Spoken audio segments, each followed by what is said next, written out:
Boa tarde a todas e a todos. Sejam muito bem-vindos ao perfil aqui do Instituto Shirley Jukurnan Krenak, Instituto SDK, que é coordenado aí pela nossa parceira Shirley Krenak, grande liderança, grande guerreira aí do povo Borum do Atu. Aproveito para deixar meu abraço aí para todo mundo lá da terra indígena Krenak. E meu nome é Reinaldo, sou professor da UFJF no campus de Governador Valadares, onde eu coordeno o NAGO, é o Núcleo de Agroecologia do nosso campus, um programa de extensão da UFJF lá em Governador Valadares e no território Médio Rio Doce. A gente atua em parceria com o Centro de Referência em Direitos Humanos da UFJF e com organizações da sociedade civil, de agricultores, povos indígenas, né, especialmente aí o Instituto Shirley Jukurnan Krenak, que em parceria com o NAGO, a gente tem organizado aí, principalmente antes da pandemia, né, cursos de extensão voltados para a história e cultura dos povos indígenas, né, dentro da universidade. E a ideia é dar espaço, dar voz, contribuir para a inclusão dos mestres e mestras populares dos povos e comunidades tradicionais na universidade. No contexto de pandemia, nós nos adaptamos aqui para essa realidade de algumas conversas em live. E já passou muita gente massa, muita conversa rica nesse processo. Sônia Guajajara, Célia Chacriabá, a participação dos Krenak. E hoje a gente tem assim, a grande honra e alegria de contar aqui com a participação do grande Rosivaldo Ferreira da Silva, conhecido como Cacique Babau, uma grande liderança do povo Tupinambá, lá do sul da Bahia, e também do movimento indígena nacional e internacional. Então, muita alegria, desde já a gente agradece. O Babau já está na área, vou chamar ele aqui para começar a nossa conversa.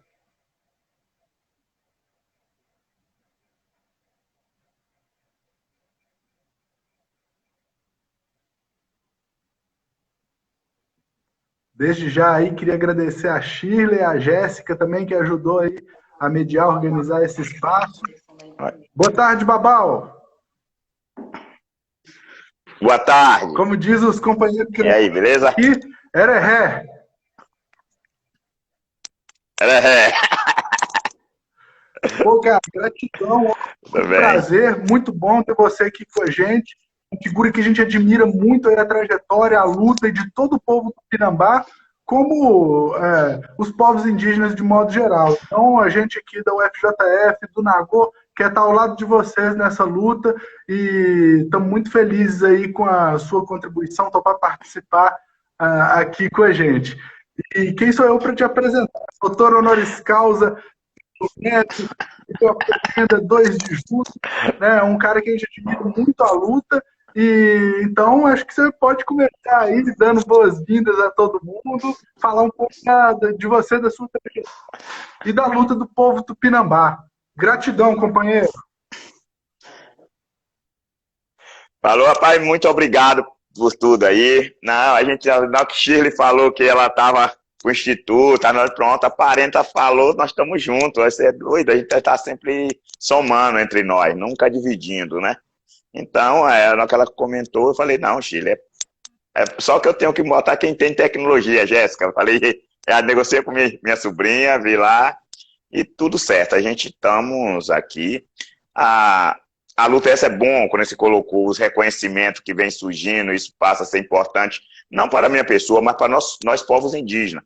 Mostrar que nós também temos capacidade, temos condição de competir e de estar no mesmo espaço de todos, porque muitos não consideram que devemos estar. Quando as universidades começam a fazer esses reconhecimentos, esse reconhecimento, ele não passa a ser individualizado numa pessoa, mas sim nos povos. Qual é o povo indígena que não se sente representado, né?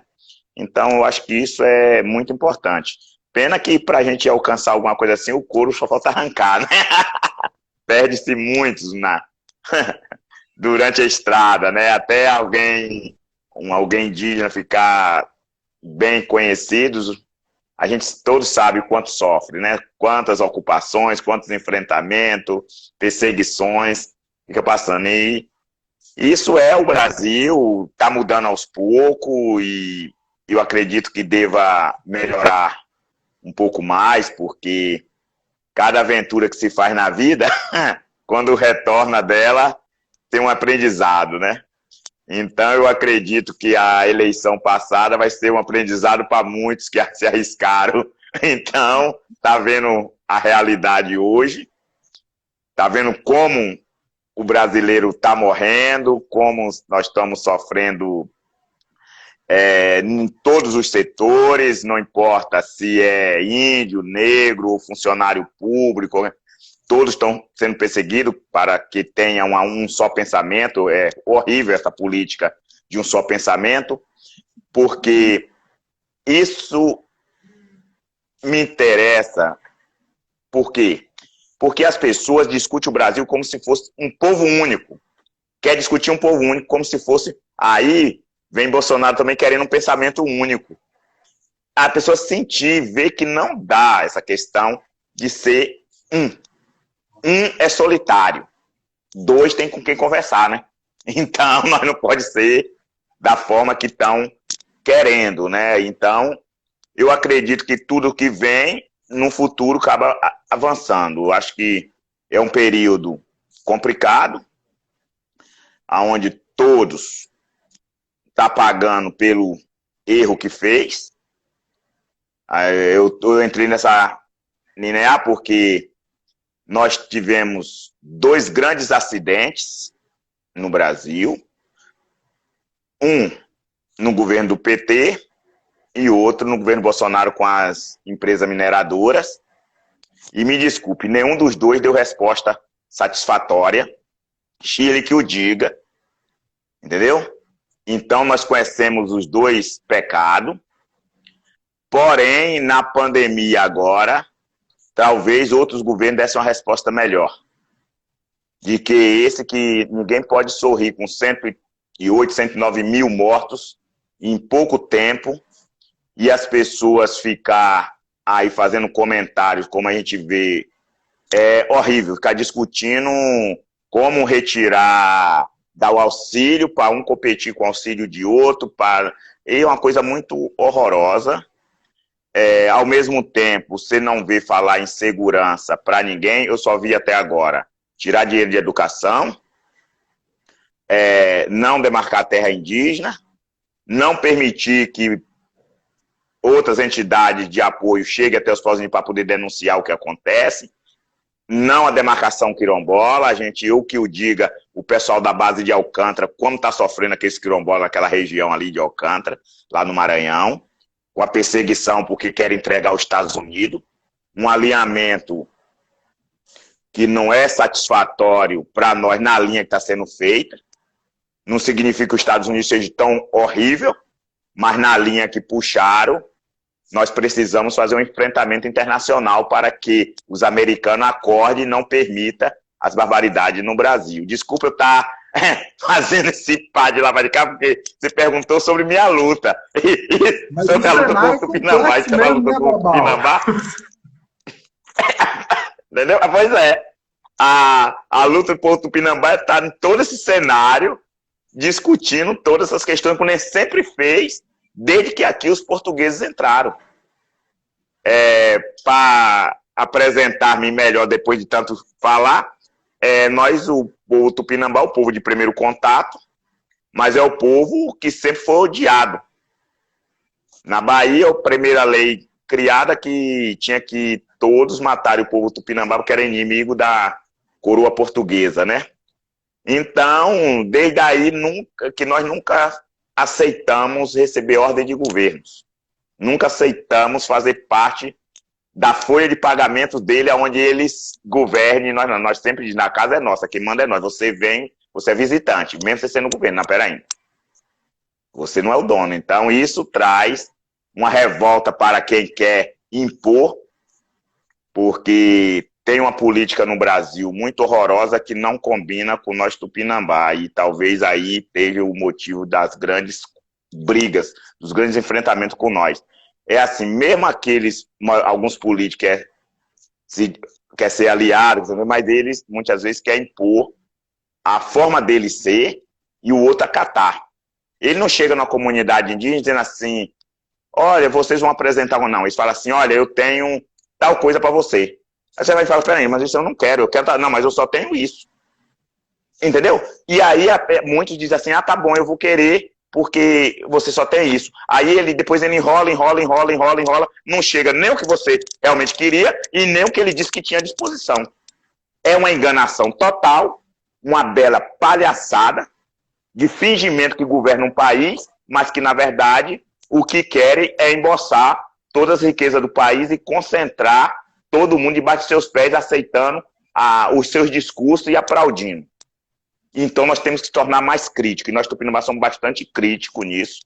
Não significa que a gente é um revoltado, não. A gente não é revoltado com isso, não. Porque a gente sabemos que governantes são assim, o povo Tupinambá sempre se destacou em que o governo é para ser elogiado quando ele é governo. Quando o governo é uma piada, a gente vive rindo dele.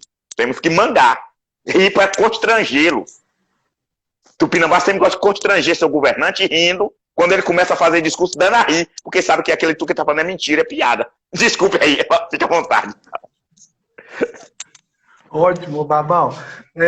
Interessante que, assim, como você ressaltou, né, desde o primeiro contato, é uma tentativa de imposição de políticas de fora, né, de um modelo sempre de fora dominante, né, pautando os povos originários, né? Então, ou seja, é como se fosse, eu me lembro do debate com Douglas Krenak, é como se fosse uma guerra sem fim, né? No caso deles lá, a declaração de guerra aos botocudos, que os portugueses chamavam que era o povo Borum, né? E, ou seja, o Estado brasileiro, sabe, coroa, República Velha, ditadura, República Nova, mudou a roupagem, a forma de organização, mas a lógica colonialista e de dominação, de imposição aos povos originários, e isso permaneceu, né? E no caso de vocês, Tupinambá, qual que foi a estratégia, né, vamos dizer assim, de lidar com todos esses processos de imposição que acabou culminando depois no processo de retomada muito importante, emblemática do território Tupinambá aí no sul da Bahia?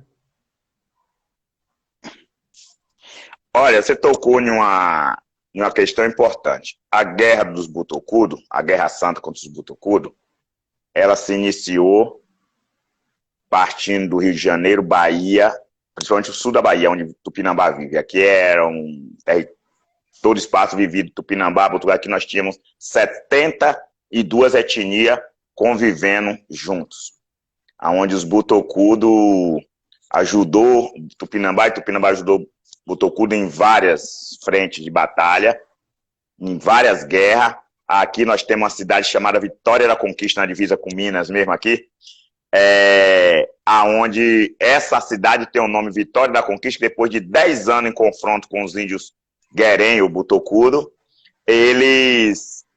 quando eles tiveram a vitória final, então eles disseram que é Vitória da Conquista, a vitória sobre os parentes Botocudo, os parentes Guerém. Então, sempre se pautaram dessa forma.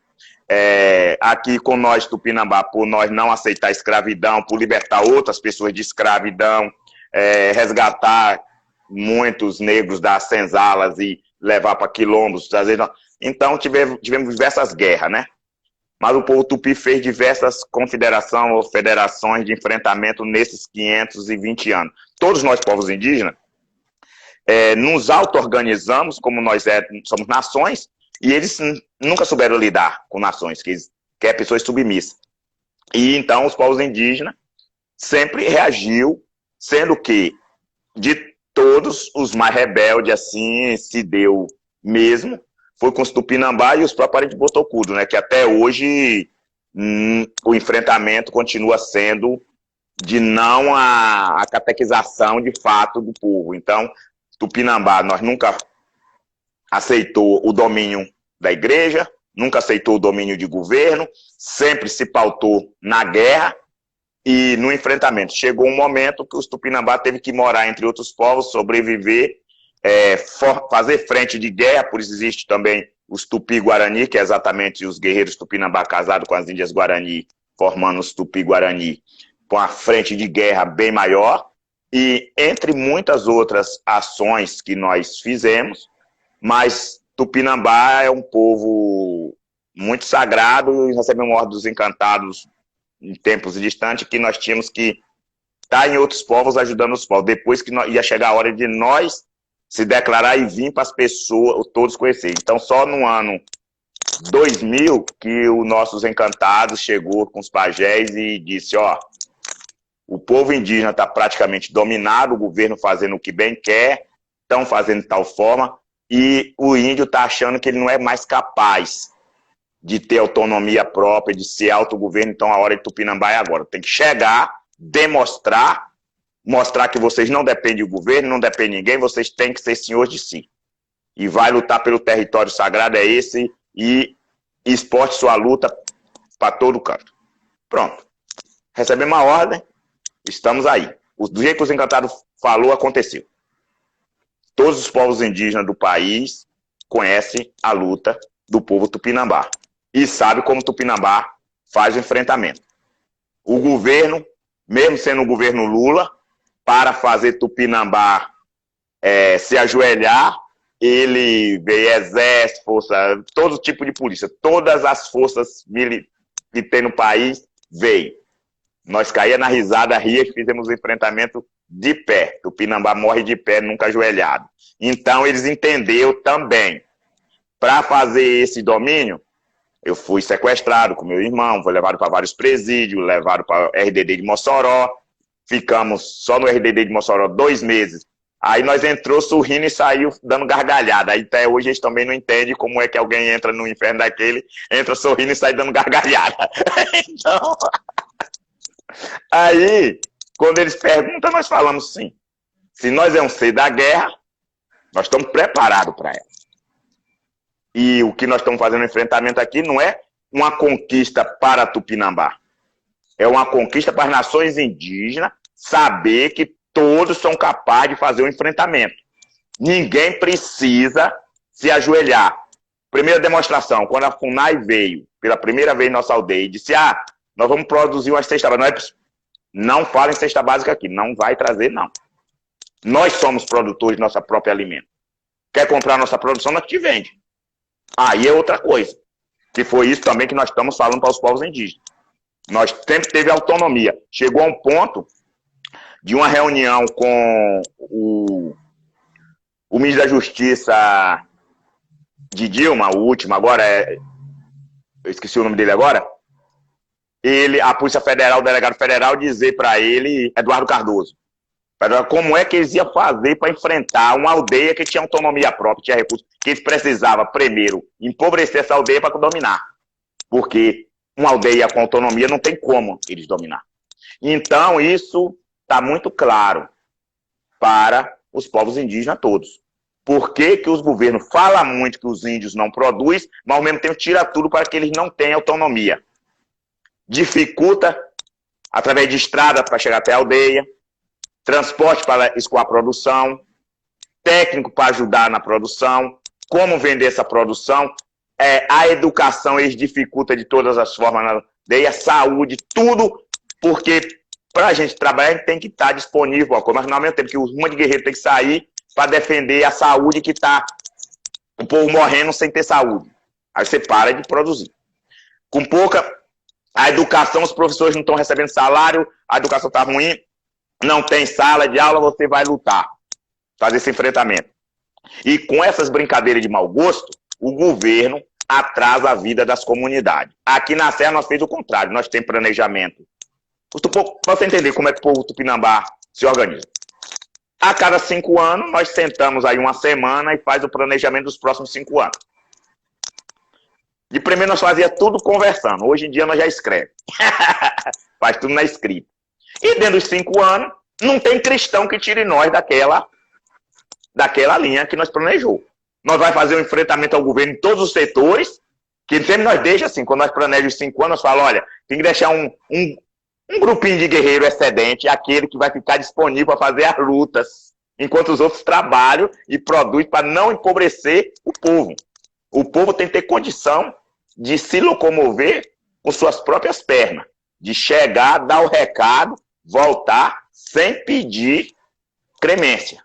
Então, isso funciona até hoje. Nós vamos muito bem. Precisamos melhorar, claro, porque o governo dificulta a vida da gente em todos os sentidos, sempre. Mas, comparado com muitos, nós temos...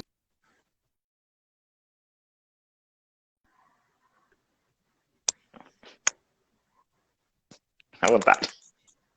Deu uma travadinha aí. O pessoal que está acompanhando aí, tá tranquilo? É normal. Live tem dessas coisas, né, Babal? Tranquilo. Às vezes dá umas travadinhas. Assim, que aula, né? Então, estou até refletindo aqui, você tocou em tanto ponto interessante, que, assim, primeiro é lembrar que isso é uma luta por direitos, né? E quando você fala de autonomia, né, isso é uma forma de se organizar e estratégia de enfrentar, de contra-colonização muito forte, né? Um símbolo de resistência do povo tupinambá. Então, assim, muita força nessa luta mesmo que a gente sente. E quando você fala de autonomia, do processo de produção, ou seja, essa retomada e manutenção desse território e dessa luta só foi possível também por causa dessa, vamos dizer, de uma luta pelo bem viver, né? De garantir a autonomia, a soberania alimentar na comunidade. E pra você ver, né, de uns tempos para cá, a ciência tem chamado isso de agroecologia, né? Mas isso já faz parte de tudo da agricultura tradicional de vocês, né? Então, como é que é o bem viver tupinambá e esse processo aí que garante essa autonomia para fazer a luta? Bom, começando o seguinte, quando a pessoa chega aqui, olha, agroecologia, nós vamos produzir organicamente, vamos produzir não sei o quê, eu falo, ó, tudo que é nosso, vocês denominam, criam um novo nome, uma nova roupagem para vir querer nos ensinar. Não vai ensinar nada. Aqui nós temos agricultura tupinambá, o modo de ser tupinambá, e o que nós faz não é dar conta de ninguém, nós fala logo, pega logo pesado essa linha e diz logo, não me venha com seu conceito, seu preconceito, é preconceito em forma de conceito, para dizer que eu sou uma pessoa que não tem um conhecimento de nada. Porque um dia eu falei para uma menina que veio de São Paulo aí discutir exatamente essa questão, e eu disse para ela bem assim, eu digo, olha, quem entende de agroecologia foi nós que criou, nós sempre vivemos nela. Como é que alguém vem de São Paulo, capital, e ensinar agroecologia para quem viveu dentro da floresta a vida toda? É uma piada de péssimo gosto, né? Mas, enfim, como nós faz o bem viver? Nós sempre fizemos da nossa melhor forma. Nós, os encantados, nós não faz nada sem que eles informem. Então, como eu falei, quando nós planejamos 5 anos, a cada 5 anos, os encantados chegam e diz também no mundo espiritual como vai ser os próximos 5 anos também. Não é um planejamento simples não, meu amigo. É um planejamento material, um planejamento espiritual. E ele vai dizer também qual seria as doenças, os contratempos, se vai ter seca, se vai ter a variação de clima, durante aquele período, para que nós possamos nos moldar. Então, nós, Tupinambá, na aldeia Serra do Padeiro, não temos muito problema com implantar nossa agricultura a cada tempo.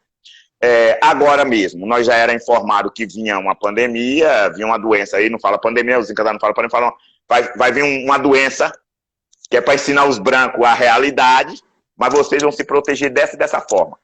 Então, nós nos organizamos e a organização nossa foi baseada num tema. Nós temos que ter mandioca para produzir farinha, gado para poder ter carne, frango para produzir ovos e ter carne de frango e outros plantios extra que a gente faz, fora o que nós temos.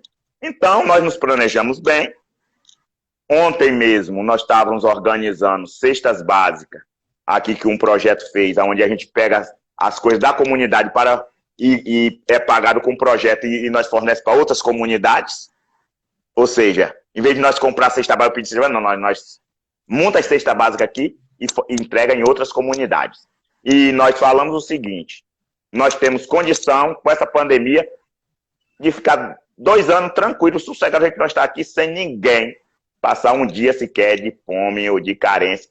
Primeiro, porque nosso principal alimento está dentro da aldeia. Nós produzimos hortaliça em quantidade para nós e para comercializar. Então, todo tipo de hortaliça. A abóbora que não é natural nosso, a aipim, a couve, a folha, o tomate. Aqui nossa região chove bastante, então não é uma região boa de feijão. Então a gente tem que escolher qual a época do ano que a gente pode plantar um pouquinho de feijão, mas aí quando chega geralmente o mês de março, nós aproveitamos e faz um plantio grande de feijão. Estoca 9, 10 sacos de feijão na casa dos parentes, todo mundo estoca, tem feijão pro ano todo. Nós não paramos de produzir arroz por causa da dificuldade, toma muito tempo que a gente tem que derrubar o brejo, plantar o arroz no brejo para depois colher. Aí nós falamos, mano, esse aqui está nos atrapalhando. Nós podou o arroz e faz o feijão, o milho e as outras coisas fazendo. Com o gado, a gente tem o gado de corte e o de leite, mas o gado é bem além. A gente, em 2006, começou a ter vários problemas de saúde na aldeia. Por causa do conflito, aqueles enfrentamentos, as perseguições, nós tivemos que começar a comprar nossa produção, nossa alimentação na cidade. Então, 2003, 2004, quando deu 2006, a maioria dos índios estava tendo problemas de pele, perebas, feridas, e a gente não sabia como estava surgindo, as meninas bem gordinhas, mas tudo anêmico, com problema. Então, a gente falamos que aquilo ali era comida que não era adequada. Então, nós paramos de comprar. Então, nós sabemos fazer carne do sol, sabemos fazer jabá. Do boi nós sabemos fazer tudo, nós sabemos matar e sabemos fazer tudo do boi. Então nós vamos comprar os bezerros, vamos criar na comunidade do nosso jeito.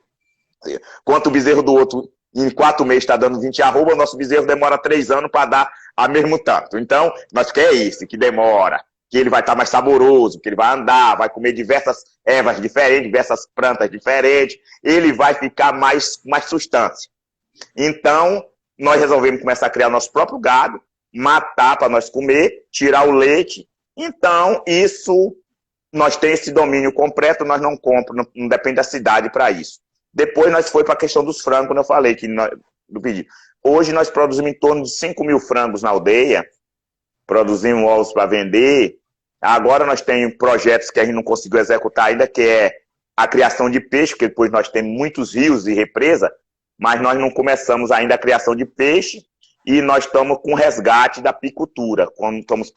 Primeiro nós estamos fazendo um projetando porque nossa região, que é Mata Atlântica, na área indígena, tem abelha para todo lado. Nós temos mais de 15 tipos de abelhas nativas, abelhas sem ferrões. Mas aonde tem fazendeiro, eles bateram o veneno, matou tudo, né? As abelhas todas. Então nós estamos querendo ampliar a multiplicação. Não é por causa do mel para vender, é porque nós precisamos multiplicar as abelhas. Porque quanto mais você multiplica a abelha, mais você tem produtividade nas suas roças. Então, por exemplo, nós produzimos muito cacau. Mas, em vez de nós comprar adubo, nós criamos abelha. Se a abelha polinizando, aumenta em 30%, 40% a produção. Se não tem abelha, mesmo você jogando um adubo, não tem quem poliniza, não vai produzir igual.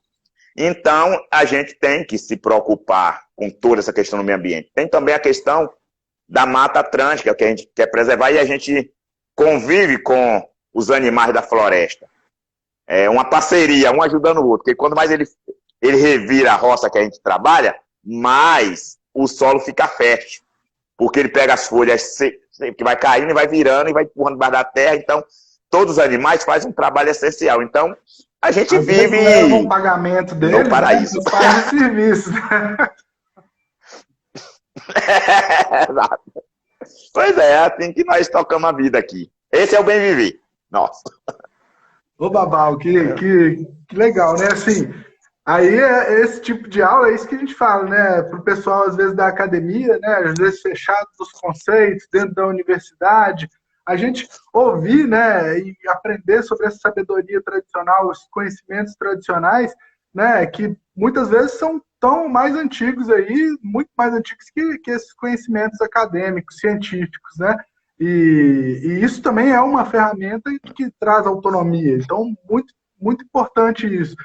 E você também colocou uma coisa no processo de retomada, já mencionou muito sobre o papel dos encantados, né, nesse processo, na comunicação com vocês, orientando o povo, ou seja, para também essa resistência tão grande, é preciso ter uma força espiritual muito grande. Então, às vezes, para quem não conhece aí, quem são os encantados, como que funciona essa força que eles trazem, essa orientação aí para a luta Tupinambá? Olha, o que eu posso falar, vou falar no modelo branco, do homem branco. Vou falar no modelo do homem branco. Pegando o Velho Testamento da Bíblia católica, você vai ver lá todos os profetas e o que eles comentam. Que o Senhor que estava no céu, o Senhor dos Exércitos, quem mandava um anjo conversar com eles. Tinha os profetas que traduziam o que Deus queria e dizia quem ia ser rei, quem não ia, como ia governar, como ia ter guerra. E nós é assim. Tupinambá funciona até hoje assim. O pajé recebe as informações de Tupã, passa para nós e assim nós o faz.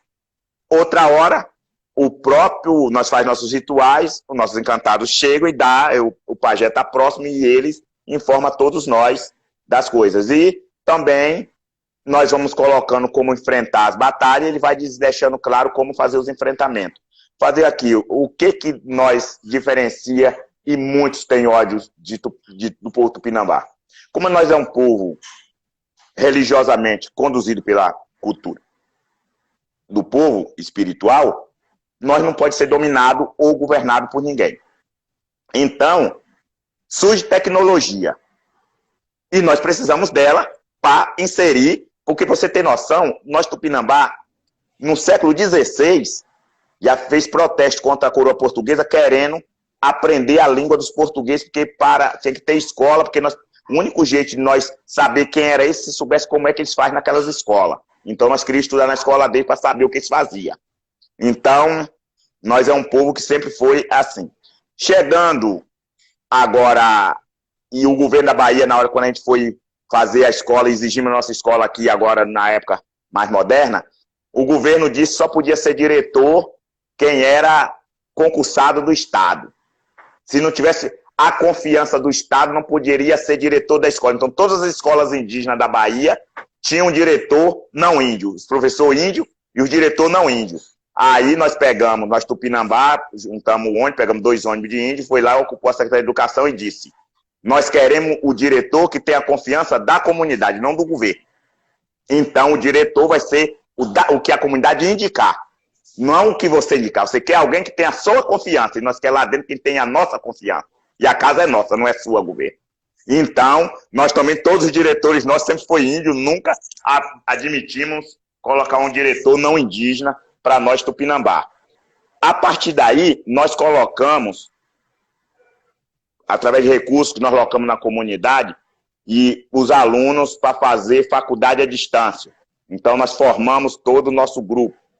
Trouxe a saúde, nós bateu de frente, ficamos 7 anos sem saúde, que nós não admitimos um bocado de coisa que eles queriam. Só depois que eles vieram, fizeram um acordo com nós do formato que a gente aceitou. Então, nós colocamos nossos alunos para estudar também na área de medicina. Só não formamos ainda o médico, mas já está terminando. já estão lá engatilhados. Então, nós não podia os índios ser motorista dos carros oficiais. Não podia não sei o quê. Nós foi lá, ocupou o DICEI e exigimos que os índios tinham que dirigir tudo. Então, aqui na Serra do Padeiro, tudo que existe do governo federal é tocado e funciona com nós índios num comando. E nós não admitimos que outro faça isso. E aí, nós também, agora, nós precisamos ter alguns equipamentos, porque o pessoal, para prejudicar nós, faz o quê? Não conserta as estradas para chegar até a cidade, dificulta. Há 2 anos atrás, a comunidade gastou em torno de R$200 mil contratando equipamentos para consertar as estradas, ou seja, estrada, a BA-669, a 668, que é do próprio governo do estado. consertando a estrada, gastamos muito dinheiro, depois nós chegamos a uma conclusão que é o quê? No planejamento que nós fizemos recente, vamos botar nosso pessoal para formar, vamos comprar os nossos equipamentos. Então agora nós já mandamos os meninos, já fizeram o curso, todo mundo já está com seu diplomazinho, como já é operador de máquinas pesadas, já tem 4 índios, todos 4 sendo operador de máquina pesada, de patrol, reta escavadeira, de enxedeira. Nós já fomos na área, já compramos nossa própria vasculhante de 18 toneladas de peso que pega. Nós compramos, já tem a vasculhante, nós já estamos comprando, agora nós estamos fazendo as licitações, nós vamos comprar a nossa reta escavadeira para nós tocar, para não ficar mendigando a governo, não se tornar refém dele, para mostrar para eles que ninguém vai ficar lá todo dia batendo aí pedindo por uma coisa que é direito. Logo que é direito, eles não querem dar, então também fica com a porra deles. Nós vamos trabalhar, vamos lutar. Minha sobrinha Jéssica é uma menina que só faz estudar. Ela foi para uma coisa que nós estávamos precisando, que era fazer administração. Ela fez administração, depois ela fez pós em administração, agora ela está fazendo direito. Está fazendo advogado. Mas nós pegou ela, colocou ela como a administradora da cooperativa que nós fundamos esse ano. Que nós criamos uma cooperativa, nós tocar os próximos anos. Mas tudo isso porque os encantados chegam e falam assim, ó, não tem aqueles coisa que eles fazem para governar, para dominar as pessoas, vocês também tem que ter um para dominar, para vocês controlar e não ser dominado por isso. Vocês têm que ter a sua, igual. Aí nós sabemos o que significa, vamos lá e faz na comunidade. Tá entendendo, né? Um povo, para não ser escravo, tem que ser conhecedor do sua própria história e buscar o do outro para saber como o outro funciona. Tem coisas boas e pega. E vamos em frente. Pois é assim que estamos aí. Pô, importantíssimo, né? Esse processo também tanto da educação, né? Da autonomia no processo de educação aí na aldeia, como você ressaltou, e também esse processo de inclusão nas universidades, que ampliou, teve até durante alguns anos, na última década, houve uma ampliação com cotas raciais, aí na Bahia tem experiências interessantes, né, a Universidade do Sul da Bahia, a UNEB, então assim, e no Brasil inteiro, mas a gente ainda pode avançar muito nisso, né, Babal, cá para nós, ainda precisamos incluir também os mestres e abrir mais espaço para que a Universidade Pública Federal seja cada vez mais do povo, né? Nós temos Tupinambá da aldeia Serra do Quadrilho. Como essa questão religiosa nossa é muito forte, as cotas não serviu para nós. Por quê? As cotas que foi liberada, é liberada em Salvador, não sei aonde, os encantados não permitem que nosso povo vá ficar longe. Uhum. A gente fica em casa, por isso que tem que botar em faculdade à distância. Agora que, como a UESC agora abriu as cotas, nós conseguimos já botar alguns na UESC, que nós vai e volta no mesmo dia. Nós só pode ir na universidade se nós pudermos vir para casa no mesmo dia. Nós é um povo que não vive fora da aldeia, não consegue ir e ficar 30 dias fora. Quando tem até curso que você vai ficar 30 dias, o nosso povo adoece. Se não voltar para casa, é mau sinal. E eu acho que os encantados tá certo, porque se o povo fica 2 meses, 3 meses fora, ele vai se acostumando e depois não volta mais para casa. Então, da formato também nós não questionar, porque é assim que é determinado culturalmente, é assim nós segue. Entendeu? Mas enquanto isso, acredito, tem muito que evoluir na questão da educação superior, mas eu sou o cacique Tupinambá, que sou muito claro, sou conhecedor da Constituição brasileira. Para que a Constituição brasileira se cumpra, o governo federal tem que criar uma universidade federal indígena que abarque todo o conhecimento indígena, centralizado em preservação das nações indígenas do país todo. Não basta ter universidade que abarca curso ou meia boca, não. Isso aí são migalha. Isso são migalhas. E não pode ser. Tem que ter a Universidade Federal Indígena. Aí, se essa universidade, claro que nós não vai poder gerir ela sozinho, nós temos grandes aliados nessas universidades que estão aí, vem para dentro com nós, a partir daí sim, aí cria os campos nas aldeias, E a partir daí, nós fazemos a nossa educação. Porque nós, Tupinambá, nós somos evoluídos na educação há muitos anos, só com a educação nossa, que o outro desconhece. E por que que nós vai acabar com a nossa educação aprendendo uma outra na universidade? Nós queremos uma universidade onde cada planta que nós conhecemos, cada pássaro, cada animais que tem, faça parte dessa universidade junto com nós, que é o universo. Um universo que só tem humano, não dá. Tem que ter outros bichinhos de sabedoria lá dentro para que a gente compartilhe muitas informações. Nós queremos fazer nossas própria pesquisa. Pois, quando o Cabral chegou aqui, nós já fazia o que eles dizem que hoje são eles que faz. Por exemplo, clonagem de plantas, fazer esse... Tudo nós já fazíamos, nós modificava diversas plantas. Nós pegava plantas venenosas, clonava uma com a outra, fazia enxertamento de uma planta na outra e transformava essas plantas em planta comestível. Se nós parou de fazer isso, porque o branco nos matou tanto, matou nossos professores, nossos mestres, e aí deixou nós aquém. Mas os encantados vêm, ao longo dos anos, voltando a ensinar tudo a nós. Então, nós queremos, nós mesmos, agora sim, com esses laboratórios modernos que tem aí, desenvolver uma pesquisa 100% indígena. 100% indígena do formato, do modo, de como a gente acha que deve ser. Mas nós não temos apoio, porque eles sabem que conhecimento é poder, e se dá conhecimento ao índio, tá ruim, não tá? Então é isso. Você vê que a Shirley até vibrou aqui nos comentários com a Universidade Indígena. A gente às vezes conversa sobre isso aqui na região. O nosso projeto mesmo... já estava avançado. Pois é, ué. Tem que avançar mesmo. Né? Viu? Num governo Dilma... Dilma mandou ainda o pessoal da Casa Civil vir aqui, porque é onde eu moro aqui, é que nós retomamos, era uma grande empresa da Michelin, que tem diversos apartamentos, tem prédio de 3, 4 andares aqui. Então nós falamos que ia criar a Universidade Indígena aqui. Eles mandaram, tá bem avançado, só que tiraram ela do poder, aí não pôde executar. Aí depois a UNEB veio querendo fazer um campo extensivo, não sei o que lá, mas aí veio pandemia, veio não sei o que, paralisou. Mas essa universidade poderosa, estou falando da Constituição, ela tem que ser fundada dentro de Brasília, como tem a UNB, no centro do poder. E daí descentralizar para o país.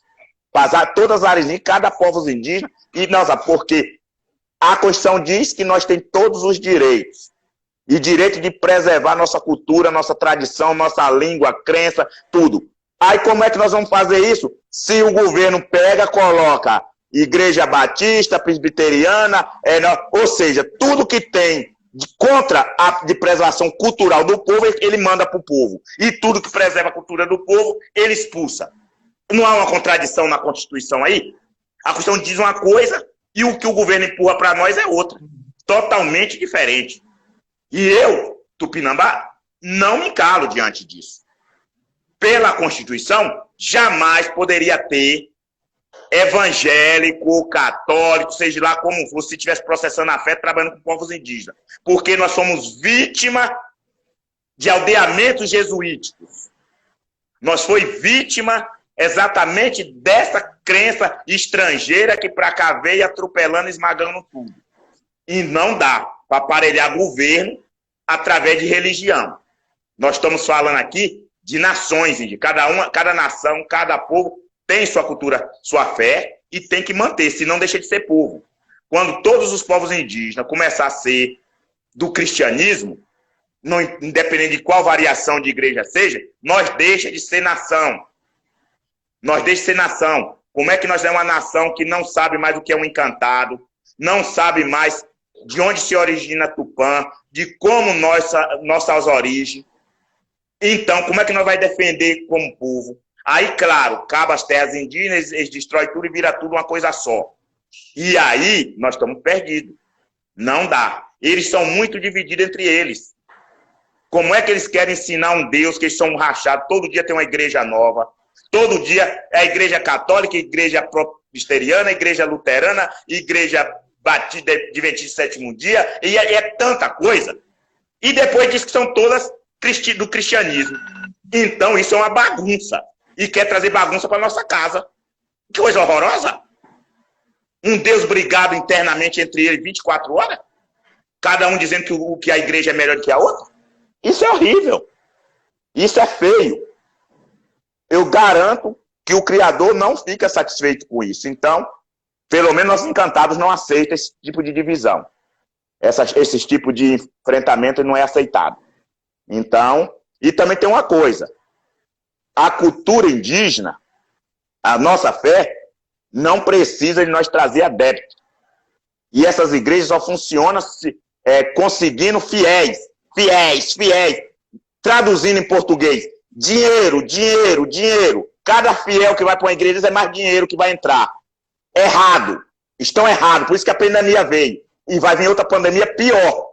Para vocês não baixar a bola e não parar com isso.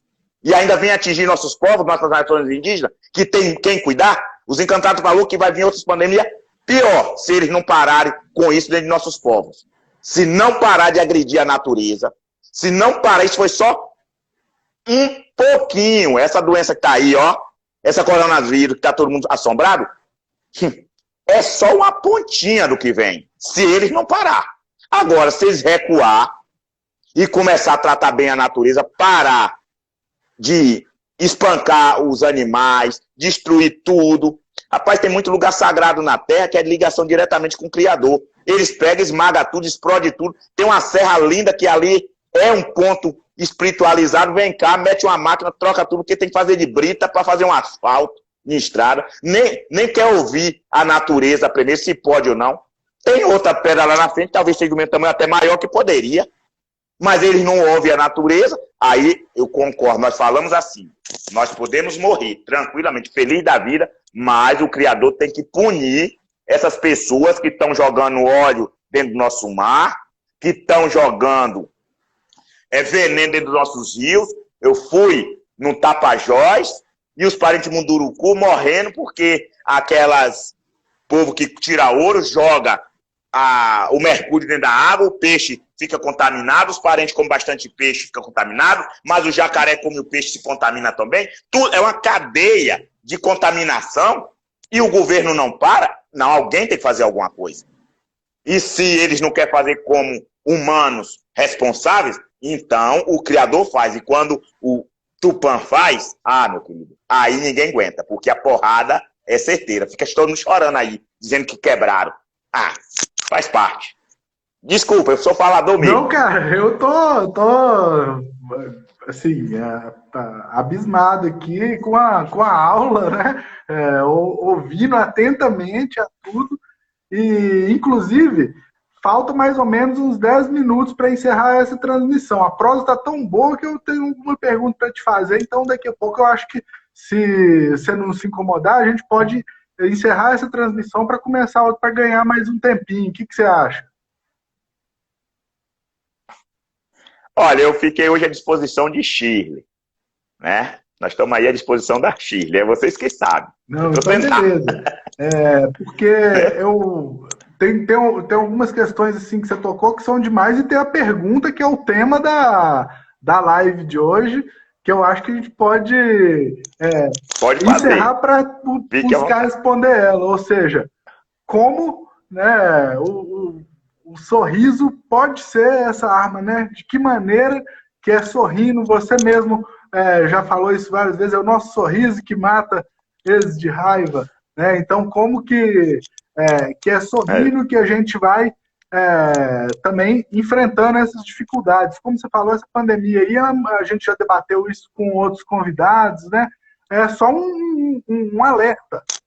É o início, os encantados falaram, a sabedoria tradicional está dizendo, né? São um primeiro sinal, a Mãe Terra está gritando, clamando por... Então, principalmente a sociedade branca aqui, hegemônica, precisa rever seus valores, suas formas de vida. Então, para a gente, muito importante, nesse momento, ter a humildade de aprender, reconhecer todo esse racismo estrutural e a violação de direitos, se colocar ao lado dessa luta e, principalmente, como a Shirley fala, buscar essa mudança primeiro internamente, né, na nossa sociedade branca, para buscar contribuir com isso para frente. Então, Babal, podemos encerrar essa transmissão e recomeçar para a gente falar do sorriso? Bora, vamos. Então, Pode ficar à pessoal que está vontade. acompanhando a gente aí, Pode encerrar e recomeçar. gratidão, ó. Nós vamos só encerrar essa. É só o tempo de eu salvar essa transmissão. Eu entro aqui de novo, Babau chega aqui com a gente de novo, que a gente quer ouvir sobre o sorriso. Esse sorriso gostoso que você fala, mas ao mesmo tempo falando de tanta coisa séria, né? De tanta coisa, ensinando, sorrindo, mas dando a lição bem dada, né, Babau?